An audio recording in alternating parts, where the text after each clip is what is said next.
bonjour. J'ai entendu dire qu'il y avait eu des décès liés à l'utilisation du Botox et j'aimerais savoir si c'était vraiment dangereux. Docteur Harry Demirjian, vous êtes dermatologue. Expliquez-nous qu'est-ce que le Botox? Eh bien, le Botox, c'est un produit qui initialement est produit naturellement par une bactérie qui est en fin de compte une toxine, un certain poison. Et avec les années, on a pu fabriquer ce produit au laboratoire. Initialement, on a utilisé ce produit pour des fins médicaux et on s'est rendu compte avec le temps, par hasard, qu'on peut l'utiliser pour des fins esthétiques.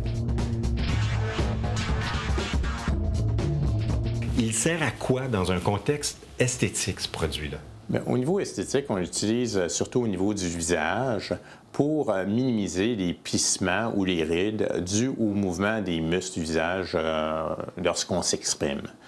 Donc, on peut le mettre au niveau du front, on peut le mettre au niveau des patois, on peut le mettre pour les coins de la bouche, on peut le mettre pour le nez. Et dans un contexte médical? Donc, c'est le même principe exactement. On met un muscle au repos.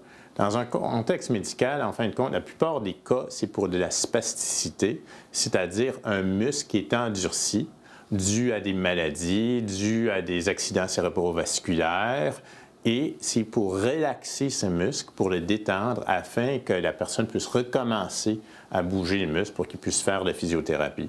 De même, on peut l'utiliser pour des migraines, on peut l'utiliser aussi pour des cas de transpiration excessive, pour en nommer quelques-unes.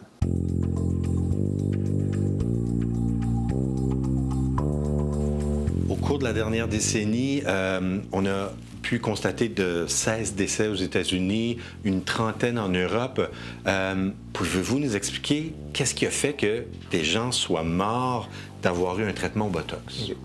Premièrement, il faudrait souligner clairement que tous ces cas-là étaient des cas dans un contexte médical, c'est-à-dire des problèmes de spasticité dans des muscles assez volumineux qui ont nécessité des doses assez grandes afin de pouvoir relaxer ce muscle en question et qui, malheureusement, a eu une dispersion due à la quantité injectée et c'est allé affecter des muscles vitaux au niveau de la respiration et au niveau de la déglutition.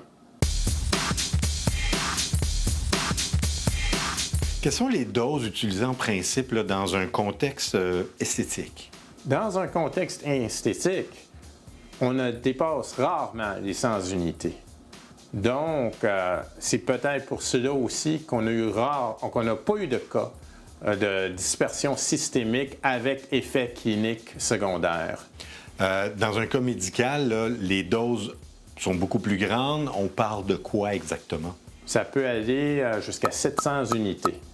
Donc, 7 fois plus grand, plus élevé que ce qu'on peut faire normalement au niveau esthétique.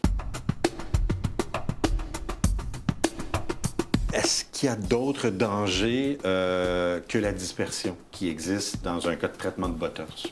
Au niveau esthétique, on n'a pas vu aucun danger vraiment, même pas la dispersion avec résultant dans des effets cliniques, surtout à des doses ne dépassant pas les 100 unités. Mais il y a des effets secondaires et il y a des contre-indications. Par exemple, quelqu'un qui est enceinte ou quelqu'un qui allaite, quelqu'un qui a une maladie sous-jacente déjà neuromusculaire, comme la myasthénie grave, comme le syndrome d'Eaton-Lambert. On peut avoir parfois théoriquement des réactions avec certains médicaments, les aminosides par exemple, les antibiotiques comme la gentamicine, parfois aussi d'autres groupes d'antibiotiques comme les tétracyclines. Donc, il faut s'assurer que la personne n'est pas en train de prendre ce genre de médicaments. En tant qu'effets secondaires, ils sont vraiment minimes. L'effet le plus courant, c'est la paupière tombante, qui arrive dans 1 à 2 % de cas. C'est dû au fait que le médicament maigre un peu, il y a une dispersion très minime de quelques centimètres parfois qui peut faire que la paupière tombe. De même qu'on suggère aux gens de ne pas se pencher, pas s'allonger, pas de manipuler le front pour 4 heures après l'intervention, afin de rendre ce genre d'effet secondaire à nul, si possible.